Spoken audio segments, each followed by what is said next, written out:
Os discípulos eles perguntaram a Jesus sobre quais seriam os sinais do fim dos tempos e da destruição do templo, porque eles pensavam que esses eventos estariam intrinsecamente conectados, ou seja, intimamente ligados. Se o mundo vai acabar, significa que o templo vai acabar. E claro, se o templo vai ser destruído, então significa que o próprio mundo acabou. Eles viam o templo como um símbolo da presença e da promessa de Deus ao seu povo. E a própria ideia de que algo tão sagrado e imponente pudesse ser destruído era algo totalmente inconcebível para eles, exceto como parte de um grande evento cósmico final e cataclísmico, ou seja, o fim de todas as coisas. E aí Jesus, na sua resposta, ele acaba não separando esses dois eventos, só que ele trata essas duas coisas como estando entrelaçadas. Ele indica com essa postura que ele tem que a destruição do templo seria algo que seria como um precursor, algo que viria um pouco antes, quase como uma miniatura, um microcosmo do fim dos tempos. E isso revela pra gente vários aspectos importantes sobre Deus e sobre a sua relação conosco. Primeiro, mostra pra gente que Deus está intimamente envolvido na história humana. Ele não está distante ou desinteressado nos eventos do mundo. A destruição do templo e os eventos finais da história são sim parte do seu plano redentor. É uma demonstração de que mesmo nos momentos mais sombrios, Deus ainda está no controle. Uma segunda lição que a gente tira dessa introdução é que essa abordagem de Jesus ensina pra gente que os sinais físicos e materiais, como por exemplo a destruição do templo, são apenas manifestações exteriores de realidades espirituais muito mais profundas. São só exemplos práticos ali, visuais, de algo que transcende o próprio plano, que a gente chama aqui do nosso plano humano, né? São verdades espirituais. Por isso são lembretes pra gente de que a nossa esperança não está nas estruturas terrenas, não está nos nossos grandes prédios, nas nossas grandes conquistas aqui nessa terra, né? Por mais impressionantes que sejam, né, as coisas que o ser humano pode construir, a promessa de Deus, a promessa eterna de Deus é muito maior do que isso. E é uma promessa de renovação e de restauração. Além disso, quando ele conecta a destruição do templo com o fim dos templos, né, Jesus está incentivando a gente a viver com uma perspectiva eterna. Pensar no futuro, pensar naquilo que está além dessa realidade temporal e finita que nós vivemos. E com isso a gente reconhece que as nossas ações, aquilo que a gente faz no dia a dia, tem um significado e tem consequências não apenas para o aqui e para o agora, mas também para a eternidade. E isso tudo desafia a gente a refletir sobre como nós estamos vivendo as nossas vidas, sobre quais são aqueles valores que a gente de fato prioriza. Será que são as verdades espirituais do reino de Deus? Ou é dinheiro, carreira, status, posses? Essa conexão entre esses eventos históricos, né, ou chamados aqui pelos teólogos de escatológicos, ou seja, sobre os últimos acontecimentos, ele também acaba sublinhando, destacando pra gente a paciência e a misericórdia do nosso Deus. Deus ele dá pra gente sinais, advertências, porque ele deseja que ninguém pereça. Então, ele avisa todo mundo das coisas que vão acontecer para que todos possam pensar sobre isso, refletir sobre isso e acabem chegando ao arrependimento. Por isso, cada evento, cada sinal é uma chamada de amor para nos voltarmos para ele. Muitas pessoas acabam achando que saber sobre a realização de uma profecia ou saber sobre os eventos finais dá pra gente uma vantagem no sentido de conhecimento. Ah, eu sei sobre o que vai acontecer. Eu sei todas as revelações proféticas. Tudo bem, parabéns. Mas e o que isso gera de transformação na sua vida? Você se torna uma pessoa mais amorosa, mais piedosa, mais graciosa, mais refletora do amor de Deus? Ou você é simplesmente alguém arrogante, orgulhoso, porque você sabe de coisas que as pessoas não sabem? Então, pense nisso. A lição de Mateus 24, ela vai muito além de uma profecia sobre pedras, sobre edifícios. É uma revelação do coração de Deus e está profundamente envolvido na nossa realidade, né, guiando toda a história humana para um clímax de redenção e de restauração. Nos momentos de incerteza, de mudança, lembre-se de que Deus está conosco, Ele está nos chamando para uma esperança que transcende a nossa realidade imediata. Já imaginou viver uma época onde a sua terra, as suas tradições, a sua cultura, a sua própria fé são constantemente desafiados por uma potência estrangeira, por uma nação poderosa, mas que não compartilha dos mesmos valores que você. Essa era exatamente a realidade daqueles judeus que estavam debaixo de uma ocupação romana naqueles dias que antecederam a chegada de Jesus. E hoje a gente vai mergulhar na complexidade daquela época e explorar como diferentes grupos judaicos responderam a esse domínio estrangeiro. Eu quero convidar você a refletir. Se você estivesse lá, naquele tempo, debaixo dessas circunstâncias, qual caminho você teria escolhido para seguir? Primeiro, a gente tem um grupo chamado de fariseus. Eles são talvez os mais destacados na Bíblia, né? Direto quando você está lendo os evangelhos, você acaba vendo ali sobre os fariseus. Quem eram os fariseus? Os fariseus, eles procuravam manter a pureza religiosa fazendo o quê? Seguindo a lei rigorosamente. Todas as tradições judaicas eles seguiam ao pé da letra.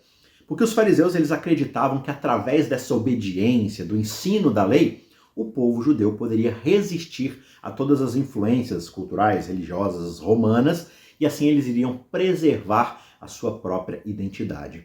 E, claro, eles também esperavam por um Messias, só que esse Messias seria alguém que libertaria Israel da escravidão, do jugo, do peso opressor do Império Romano.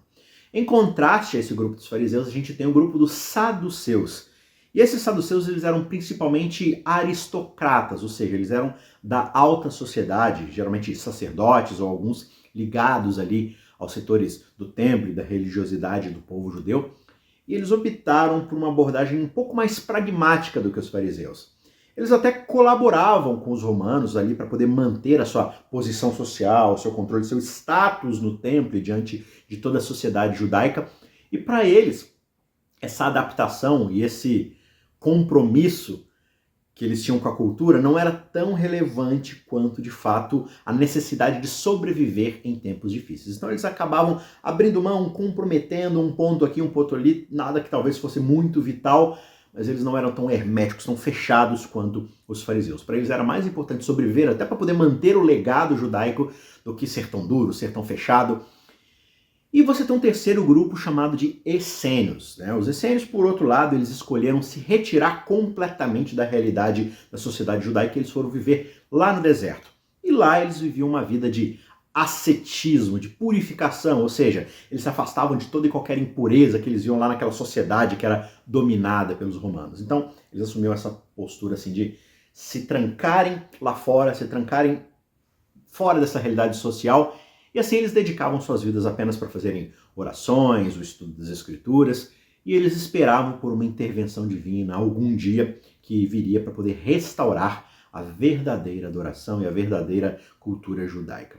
E claro, um quarto e último grupo, talvez você tivesse subgrupos, outras derivações, mas esses são os principais, a gente não pode esquecer de um grupo chamado de zelotes. Os zelotes, eles optaram por fazer uma resistência, digamos assim, um pouco mais incisiva e violenta quanto à ocupação romana. Tanto que eles pegavam em armas para provar os seus pontos.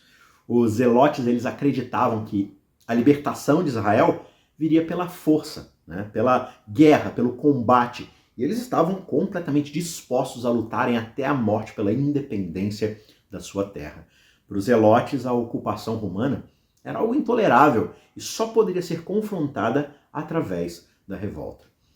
Agora, imagine você vivendo exatamente nesse contexto.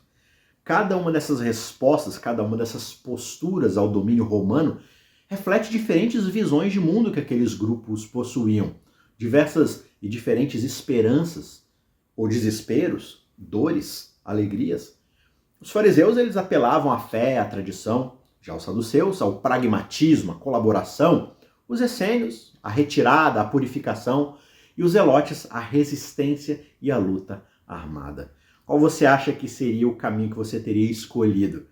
A decisão, é claro, não é fácil e também não precisa ser necessariamente tão direta, tão dura em um ponto só. Cada grupo, à sua maneira, buscava preservar a sua identidade, a sua fé diante de um poderoso império como o Império Romano. Talvez você se identifique com a fé e o compromisso dos fariseus em alguns pontos, ou com a busca pela pureza que os essênios buscavam, viviam. Talvez você tenha uma visão um pouco mais pragmática de colaboração, de comprometimento de alguns valores que não sejam tão importantes assim, que os fariseus né, pareciam buscar nessa escolha, que para eles era mais sensata, ou você seja uma pessoa corajosa, como os Zelotes, que você se inspira para poder buscar um senso de justiça e liberdade nesse mundo a qualquer custo. Em conclusão, essa reflexão não é simples, né? A gente pensa aqui sobre esses judeus debaixo dessa ocupação romana, mas esse exercício é apenas para ajudar a gente a compreender que o mundo que nós vivemos é complexo. Nós temos, todos nós, desafios, a gente enfrenta várias dificuldades no dia a dia e viver nos dias de hoje,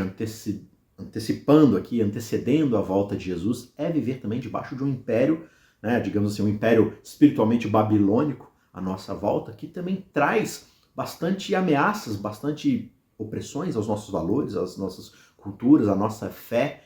Como é que a gente tem vivido? Então essa reflexão convida a gente a pensar sobre as nossas próprias respostas a todas essas adversidades, a toda essa opressão. Então, reflita nisso hoje. Qual caminho você teria escolhido? Quando nós enfrentamos tempos de incerteza, a quem nós buscamos, a quem nós recorremos?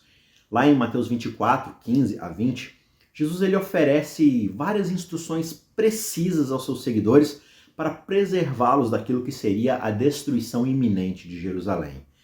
Esse momento não foi apenas um capítulo dramático na história, mas também uma lição poderosa sobre a fidelidade e a proteção divina. Hoje a gente vai mergulhar nessa passagem para podermos explorar todas as implicações que elas trazem para nós, especialmente quando nós somos confrontados com profecias ainda não cumpridas e os tempos de provação que talvez um dia nós sejamos submetidos. Jesus ele aconselhou os seus seguidores a ficarem bastante atentos aos sinais e agirem prontamente em busca de segurança quando eles vissem o que Jesus vai chamar de abominação da desolação. Esse seria um sinal de alerta para uma destruição que aconteceria a qualquer momento. E esse conselho não era apenas prático, era um testemunho da preocupação de Deus em preservar o seu povo. E a prontidão em responder a esses sinais, tendo confiança e fé nas orientações divinas, foram essenciais para algumas pessoas que resolveram obedecer e com isso sobreviveram a eventos de destruição que Jerusalém enfrentou alguns anos depois. Quando a gente reflete sobre esses eventos históricos e também sobre profecias que ainda não se cumpriram no nosso tempo, todos nós somos lembrados de que Deus, na sua imensa sabedoria, ele não revela tudo pra gente de uma vez só, pra gente não ficar acomodado, pra gente não depender dele mais. Por isso ele vai dando pra gente o suficiente para fomentar, para manter acesa a chama da nossa fé e nos mantermos sempre alertas, preparados. Mas ele também nos deixa com a esperança e a expectativa de que ele vai vir, ele vai voltar. Tudo isso deixa a gente com um ensino muito importante de que nós devemos viver com uma consciência, com uma percepção bem aguda, bem direta, bem clara, de que embora a gente não saiba todos os detalhes quanto ao nosso futuro, nós podemos ainda assim confiar naquele que sabe de todas as coisas e que sabe o que vai acontecer, ele está lá, nos esperando. No entanto, quando a gente lê outras passagens na Bíblia, como Salmo 91 a 7, Hebreus 11, 35 a 38, a gente acaba sendo confrontados com uma certa aparente contradição. Não vou falar que é uma contradição, mas quando a gente lê assim de forma meio descuidada, pode parecer uma contradição. E essa contradição é como é que a gente pode reconciliar a promessa de proteção de Deus com o fato de que ele permite que alguns vão enfrentar, sim, um sofrimento doloroso e até aparentemente injusto por causa de Cristo.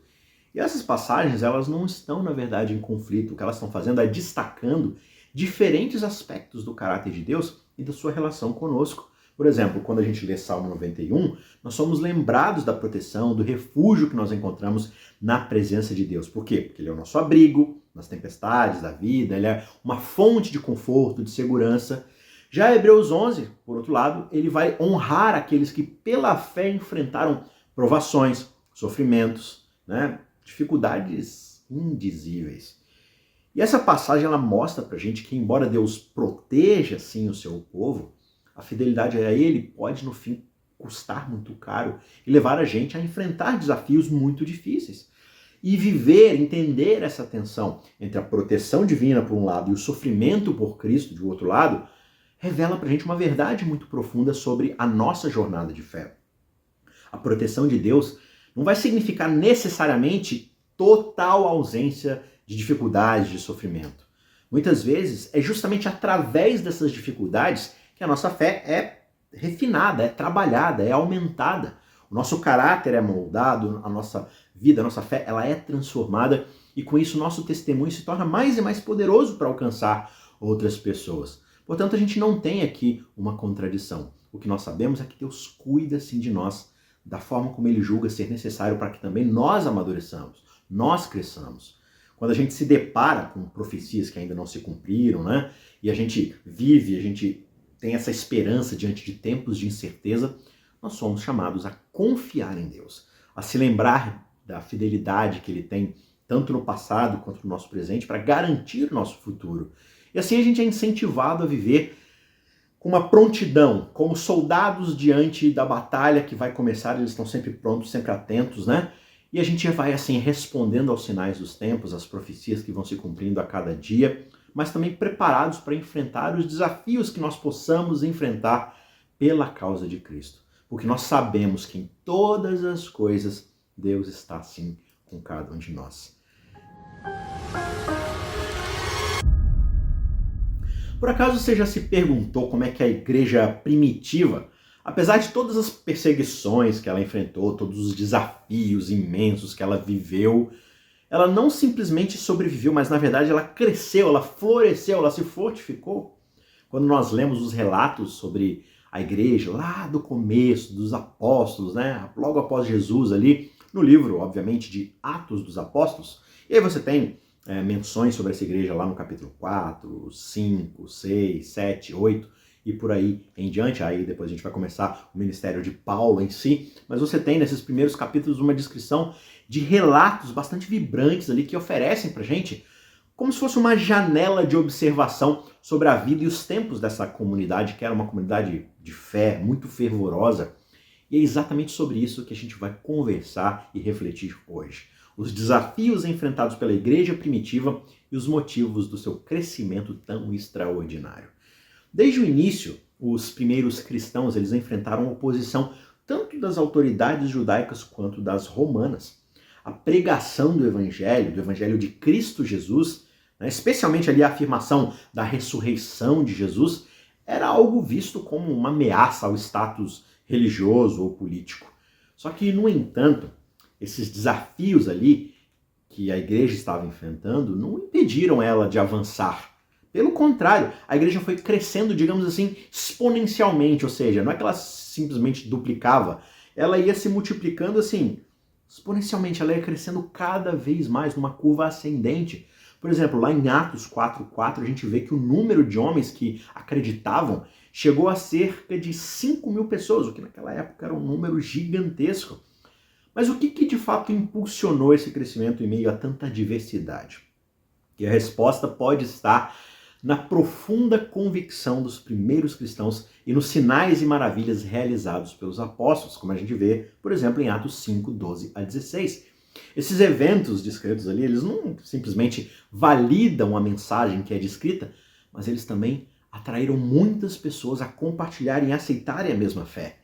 Além do mais, a comunidade cristã ela se caracterizava por uma solidariedade uns com os outros, um amor profundo de serviço, todos esses aspectos atraentes numa sociedade que frequentemente é marcada pela exclusão, pela desigualdade, pela injustiça.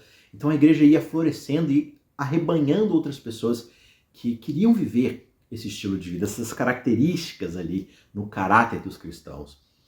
Mas por que permanecer fiel em meio a tanto sofrimento? Qual que é o incentivo? Qual que é alguma vantagem? Ou será que tem algum sentido em sofrer para permanecer fiel a uma filosofia? E em Mateus 19, versos 28-30, Jesus ele promete exatamente recompensas eternas a todos aqueles que o seguirem. E isso supera qualquer perda temporal que a gente possa enfrentar aqui nos nossos dias. Por isso que essa esperança de um futuro restaurado, junto com essa promessa de participação no reino de Deus, iria lhe fornecendo um incentivo poderoso, uma esperança extra, um gás ali para poder fazer com que aqueles cristãos, aqueles primeiros cristãos, enfrentassem perseguições, espancamento, prisão e até mesmo a morte. Inicialmente, o cristianismo era muitas vezes protegido pela autoridade romana, porque era visto como uma seita dentro do judaísmo, então eles tinham o direito ali de poderem exercer a sua religiosidade, desde que não causassem problema. Só que, no entanto, à medida que eles foram se separando, eles foram rompendo ali com o judaísmo e começaram a se espalhar e crescer cada vez mais, isso começou a causar um certo desafio às práticas e crenças pagãs dos romanos ali, mostrando o erro na forma de culto deles. E aí a atitude do Império Romano mudou rapidamente de aceitação para hostilidade e também perseguição. E esse crescimento, essa recusa dos cristãos em participar de rituais pagãos ou em adorar o imperador como um deus, tudo isso ameaçava a ordem social que tinha sido estabelecida ali politicamente por Roma, dentro do governo ali que ela mantinha por cima de Jerusalém, dos judeus ali, né? Então, assim, a história da igreja primitiva é uma narrativa, assim, muito inspiradora, porque descreve uma fé inabalável, descreve uma esperança e um amor que chega a ser radical por Cristo. Os membros daquela igreja, eles enfrentaram perseguição, morte, espada, prisão, com bastante coragem. E com isso eles eram fortalecidos o tempo todo pela promessa de que Jesus os recompensaria com a vida eterna. Por isso, eles compreendiam que a sua missão ia muito além desse momento aqui temporário, das coisas dessa vida, daquilo que esse mundo tem a oferecer, porque eles seriam participantes de algo muito maior, que é a edificação do reino de Deus. Não só lá no céu, mas também aqui na nossa terra. Quando nós olhamos para o mundo ao nosso redor, é bastante fácil a gente se perder nas diferenças, nos conflitos, nas divisões. Mas e se a gente olhasse através das lentes do cristianismo autêntico, o que a gente ia ver? De novo, lá no livro Atos dos Apóstolos, a gente tem uma pequena visão, um vislumbre de qual era a vida da igreja primitiva. Isso oferece para a gente princípios muito poderosos sobre o que significa viver uma fé genuína nos dias de hoje. Por isso, a gente vai mergulhar em Atos 2, 44 a 47, 3, 6 a 9 e 6, 1 a 7, e a gente vai somar isso com uma outra perspectiva de João, no capítulo 10, verso 10, para a gente poder descobrir quais são aqueles princípios que regem a vida de um cristão e contrastá-lo com os objetivos de Satanás para a humanidade nos dias de hoje, dentro desse panorama que a gente está estudando na lição desse trimestre sobre o grande conflito. A igreja primitiva, a gente descobriu que, em essência, era uma igreja caracterizada por uma comunhão muito profunda e pelo compartilhamento de tudo aquilo que eles possuíam. Eles eram muito unidos e viam a comunidade de fé como um só corpo. Por isso eles vendiam suas posses, os seus bens e distribuíam o produto entre todos, conforme a necessidade de cada um. E a gente vê que essa generosidade refletia, digamos assim, um princípio fundamental do cristianismo autêntico, que é a preocupação genuína e o amor desmedido com o próximo. Além do mais, a história, por exemplo, do coxo que foi curado por Pedro e João lá na porta do templo, você lembra dessa história, né? É chamada de Porta Formosa, e aí os discípulos, né, Pedro e João, eles chegam lá e o mendigo ele pede, né, o coxo, ele pede, por favor, me dê algum dinheiro para poder comer, e eles falam, nós não temos prata nem ouro, mas o que nós temos nós te damos. Em nome de Jesus Cristo, levanta-se e anda. E aquele homem começou a andar. Então, essa história é só uma das histórias que mostra o quanto o cristianismo autêntico é marcado não só por compaixão, mas pelo poder atuante do Espírito Santo na vida daqueles que eram alcançados pelo Evangelho.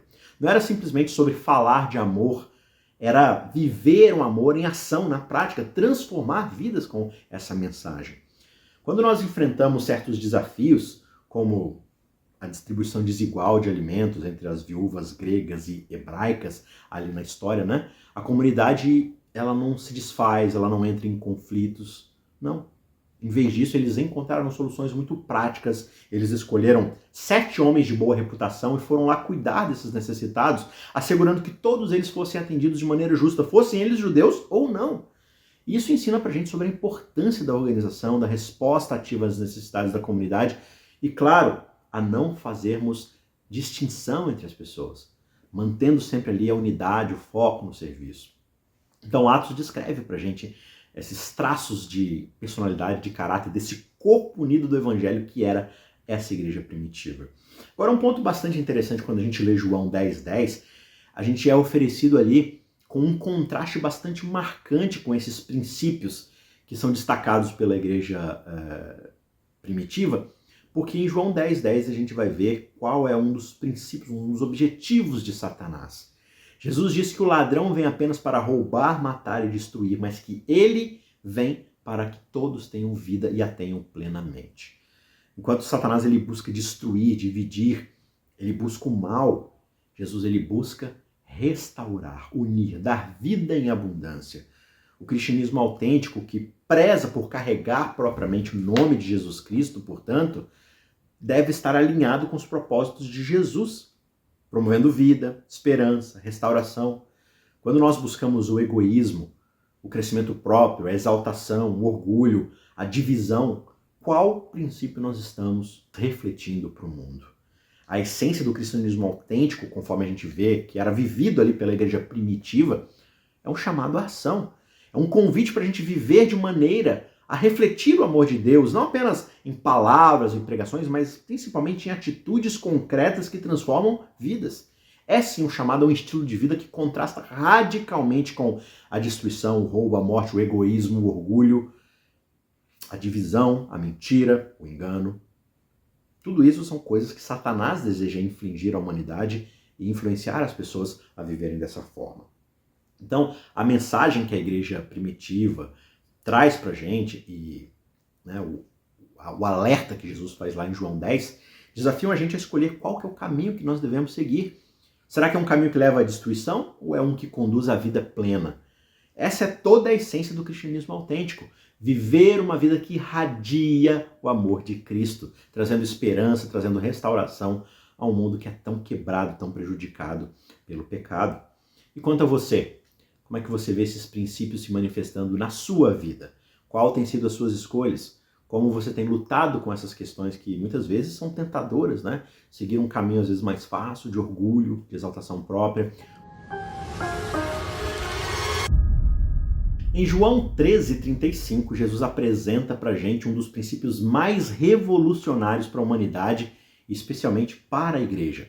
Ele diz: "Nisso todos conhecerão que vocês são meus discípulos, se vocês tiverem amor uns pelos outros." Só que o que esse texto ele revela, dentro do contexto do grande conflito entre o bem e o mal, entre Deus e Satanás, é uma verdade ainda mais profunda. A reflexão é a seguinte: qual que é o papel destinado à igreja dentro do cenário da guerra cósmica, da guerra universal, desse conflito cósmico? A gente vai mergulhar exatamente nessa discussão hoje. No coração do grande conflito está a acusação de Satanás contra o governo de Deus. Satanás sugere que as leis divinas, os princípios que regem, que governam o universo criado por Deus, são tanto quanto restritivas. Deus ele é um tirano, ele não deixa a gente fazer as coisas que a gente deseja. Ele fica nos restringindo, colocando algemas em nós, nos limitando dentro do nosso potencial. Só que, ao instruir os seus seguidores a amarem uns aos outros, Jesus ele não está apenas estabelecendo um novo padrão de relacionamento. O que ele está fazendo é justamente refutando as alegações de Satanás, porque ele está demonstrando que o reino de Deus é fundamentado no amor genuíno e altruísta, não na inibição, não na limitação, mas em viver todo o potencial, mas pelo outro e não por si mesmo. E dentro desse contexto, a igreja, o corpo de Cristo, é chamado a ser justamente a embaixadora desse amor. Digamos assim, um estudo de caso, um farol no meio da escuridão que vai mostrar como são os valores desse reino. Por isso que a igreja é destinada a viver e a demonstrar o amor que a gente vai ver na Bíblia como o amor ágape, que é um amor sacrificial, que se doa, que se entrega, que serve, que acolhe. E esse amor é a assinatura dos seguidores de Jesus Cristo. É assim que as pessoas desconfiam, conhecem e se apaixonam e aceitam essa mensagem através desse amor que Cristo demonstrou por nós. Esse é o testemunho mais poderoso contra as mentiras de Satanás. E o princípio mais poderoso e elementar, é claro, é visto pelo sacrifício de Cristo lá na cruz por cada um de nós. Um amor desmedido que se entrega a própria vida para poder nos salvar. Então, testemunhos que giram em torno do maior de todos os testemunhos são justamente chave para poder mostrar às pessoas que Satanás não está certo nas suas afirmações. Quando nós vivemos esse amor, quando a igreja encarna esse amor verdadeiro, ela não apenas está proclamando a bondade de Deus, mas participando ativamente na restauração da imagem divina em todos os seres humanos, restaurando o princípio de que Deus criou cada um de nós e nos ama e deseja nos restaurar.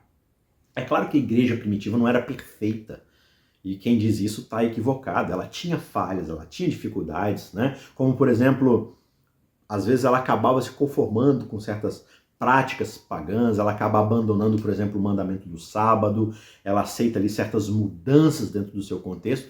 Então é importante reconhecer que ela também errou, mas também o que ela fez certo. A igreja primitiva entendeu profundamente o princípio do amor cristão.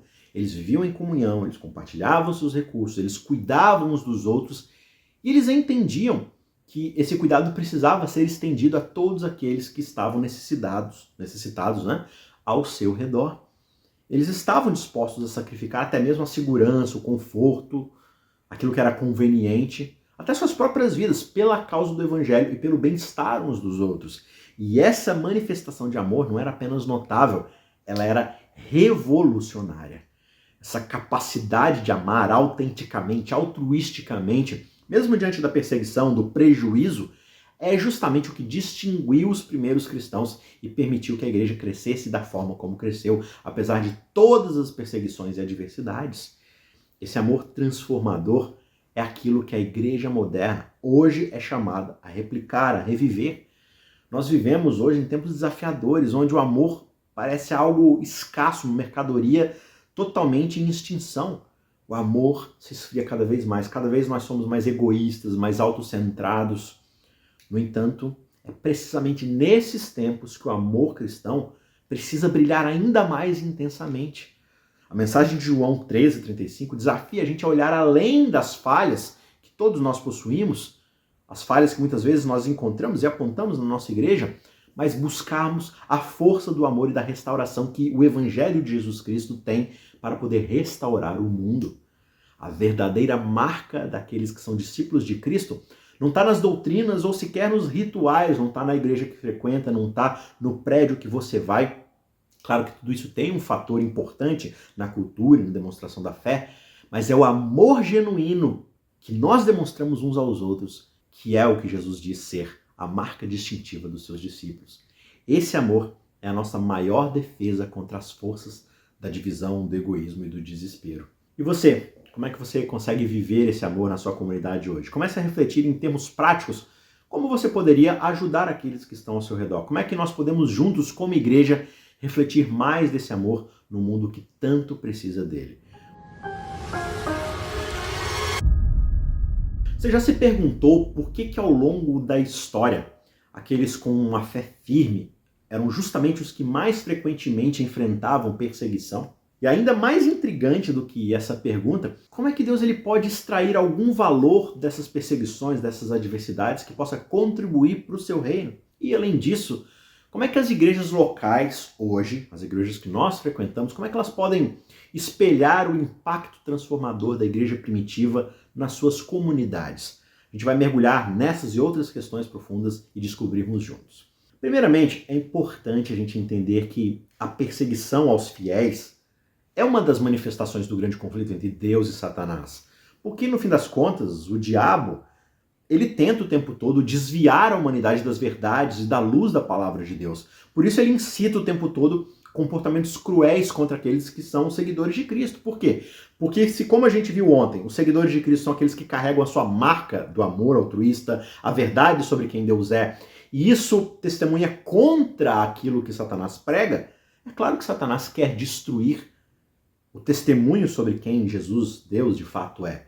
Satanás ele tem medo de que o poder da verdadeira fé que ilumina as trevas vai revelar o seu verdadeiro caráter, os seus verdadeiros planos.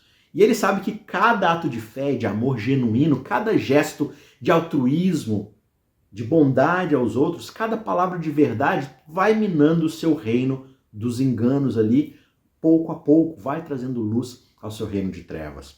Então, surge pra gente algumas perguntas quanto a isso. O que Deus pode trazer de bom da perseguição que Satanás faz a gente enfrentar? Porque assim, se essa perseguição pode abafar a voz do testemunho sobre quem ele é, por que ele permite isso? Será que existe algo mais a ser ganho dentro de tudo isso? Não seria muito mais fácil ele acabar com as perseguições e fazer com que a vida dessas pessoas seja cada vez melhor? Historicamente não é isso que a gente observa, né?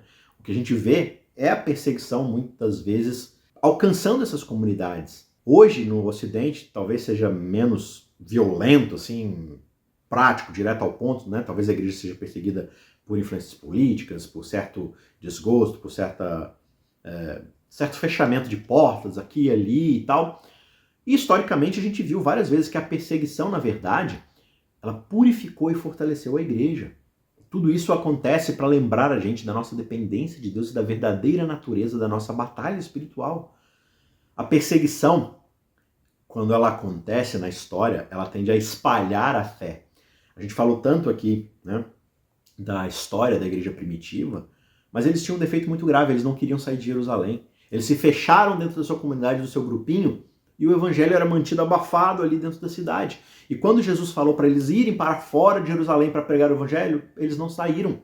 Então quando eles começaram a ser perseguidos e tiveram que deixar Jerusalém por bem ou por mal, o evangelho começou a se espalhar cada vez mais. Quanto mais os fiéis eram dispersos, mais eles levavam consigo a mensagem do evangelho a novos lugares.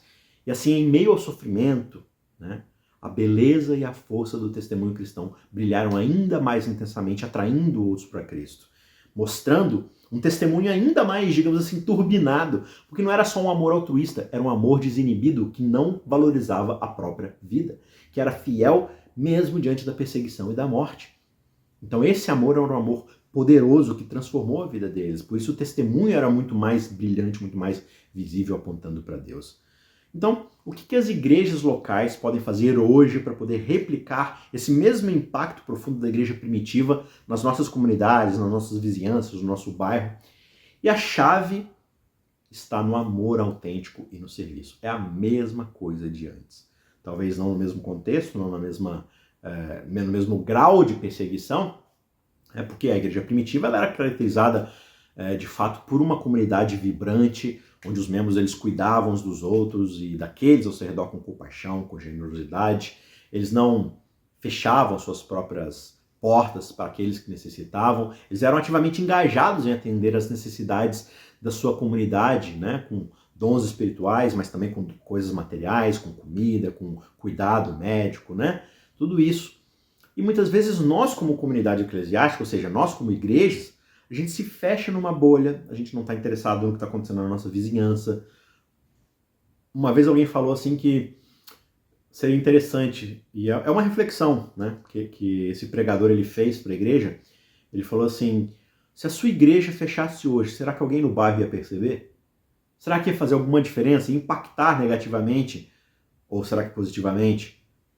No bairro, na vizinhança, na comunidade que você vive, muitas vezes a nossa igreja não faz a menor diferença. É só um pessoal que se reúne ali sábado à noite, ou sábado de manhã, ou domingo, ou sei lá quando, mas depois que eles fecharam e se foram, a vida continuou.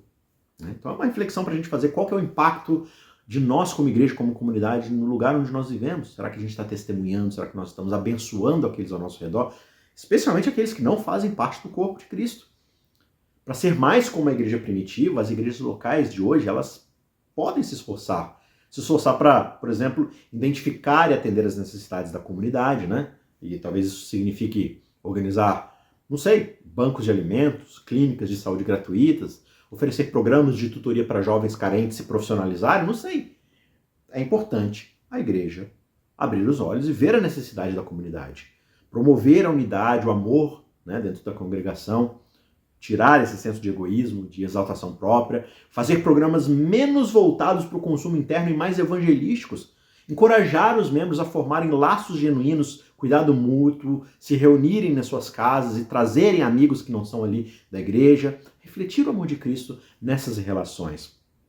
Nós precisamos ser um farol de esperança e de verdade no mundo de hoje. A igreja ela deve se esforçar para ser um lugar onde as pessoas possam encontrar respostas, possam achar conforto, esperança, baseado único e exclusivamente na verdade da palavra de Deus, e não em falsas esperanças como as que o mundo oferece para a gente. A gente deve se engajar ativamente na evangelização, compartilhar a mensagem do evangelho, não apenas dentro das paredes da igreja, com as nossas lindas programações, que é tudo muito maravilhoso, mas que muitas vezes se basta em si mesmo. Mas não, em toda e qualquer oportunidade possível na comunidade, devemos ser faróis que vão fazer brilhar a luz do Evangelho. Ao encerrar a gente precisa se lembrar que, apesar das perseguições, dos desafios, a Igreja de Cristo tem sim a promessa da vitória final. E ao buscarmos ser mais como a igreja primitiva no nosso amor, no nosso serviço, no nosso testemunho, nós podemos fazer uma diferença significativa nas nossas comunidades, naqueles ao nosso redor. E você? Como é que você acha que a sua igreja local pode impactar mais a sua comunidade? Compartilhe as suas ideias, as suas experiências nos comentários abaixo. E se esse vídeo ressoou, fez sentido para você, não se esqueça, deixe um joinha, deixe o seu comentário aqui e compartilhe esse vídeo também com outras pessoas. Vamos todos juntos espalhar a luz de Cristo em um mundo que tanto precisa dela. Foi um prazer estar com você durante essa semana nos nossos vídeos reflexivos. Não se esqueça, eu estou soltando todos os dias o trecho de comentário da lição. A cada manhã você vai ter o comentário daquele dia específico e nas sextas-feiras à noite o vídeo completo para você recapitular, maratonar, caso você não assista diariamente, tá certo? Para você ter uma recapitulação antes de recapitular em classe no sábado de manhã a lição da semana. Beleza? Não se esqueça, aqui na descrição do nosso vídeo você encontra os links para os podcasts, para outras plataformas que nós temos, o nosso site e por aí vai, tá certo? E assim a gente prossegue sendo abençoados por Deus a cada momento e também sendo uma fonte de bênção para as outras pessoas. Um forte abraço e a gente se vê amanhã para uma nova lição, uma nova semana e novas reflexões sobre o grande conflito. Um abraço e até lá. Tchau, tchau.